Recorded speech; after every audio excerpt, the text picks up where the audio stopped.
ফজরের নামাজ কাজা হয়ে গেলে আপনি কখন আদায় করবেন? এটা কি যখন টের পাবেন তখনই পড়বেন, নাকি জহরের সময় পড়বেন, নাকি পরের দিন ফজরের নামাজের সময় আপনাকে পড়তে হবে? এবং যদি আপনি কাজা আদায় করেন তাহলে তখন সুন্নত সহ পড়বেন, নাকি সুন্নত বাদে শুধু ফরজ নামাজ পড়বেন?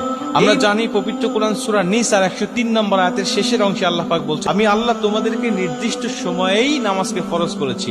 নামাজ নির্দিষ্ট সময়ে ফরজ, কিন্তু আপনি নির্দিষ্ট সময় যদি না পড়তে পারেন কোনো জরুরতের ক্ষেত্রে, তাহলে আপনি কি করবেন? যেমন আমরা জানি ফজরের নামাজটা কখন পড়তে হয়? সুবহে সাদিক থেকে সূর্য উদয় পর্যন্ত, এটুকু ফজরের নামাজের সময়। এর পরবর্তীতে পড়তে গেলে আপনি কাজা পড়তে হবে।